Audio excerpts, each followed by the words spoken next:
তরুণ প্রযোজক মাসুদুল মাহমুদ রুহান আর নেই। বুধবার রাতে রাজধানীর মোহাম্মদপুরের একটি বাসা থেকে তার ঝুলন্ত মরদেহ উদ্ধার করে পুলিশ। মরদেহ উদ্ধারকারী হাজারীবাগ থানার উপপরিদর্শক এসআই শাওন কুমার বিশ্বাস জানান, গত 1 মাস আগে স্ত্রীর সাথে বিবাহ বিচ্ছেদ হয় রুহানের। তবে এর আগে থেকেই গত 2 মাস যাবৎ পূর্ব রায়ের বাজারে ওই মেসে থাকতে শুরু করেন রুহান। চলচ্চিত্রের বিভিন্ন শুটিংয়ের কারণে দেশের বিভিন্ন জায়গায় তার আসা যাওয়া ছিল।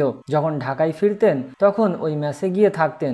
তার রুমমেট বুধবার রাত 11টার দিকে মেসে ফিরে দেখেন ফ্যানের সঙ্গে বিছানার চাদর পেঁচিয়ে গলায় ফাঁস লাগিয়ে ঝুলছেন রুহান। সঙ্গে সঙ্গে তিনি আশেপাশের লোকজনকে ডেকে আনেন। খবর পেয়ে রাতেই মরদেহ উদ্ধার করা হয়।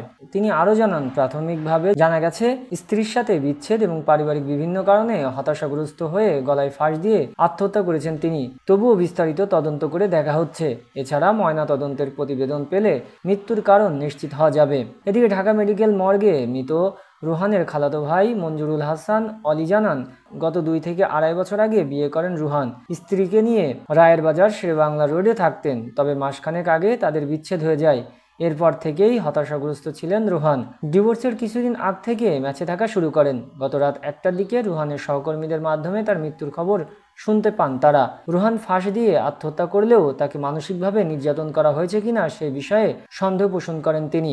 স্ট্রিমিং প্ল্যাটফর্ম চরকির জনপ্রিয় রেড রাম চলচ্চিত্রের প্রযোজনা করেছেন রুহান। এছাড়া পুনর্জন্ম, চম্পা হাউস, শুল্কপক্ষ, দ্য সাইলেন্স, আরারাত এর মতো জনপ্রিয় নাটক সিরিজের নির্বাহী প্রযোজক তিনি। বলতে গেলে নির্মাতা ভিকি জায়েদের অধিকাংশ কাজের প্রযোজনা করেছেন রুহান। তার মৃত্যুতে বাকরুদ্ধ সহকর্মীরা। সামাজিক যোগাযোগ মাধ্যমে শোক প্রকাশ করেছেন তারা।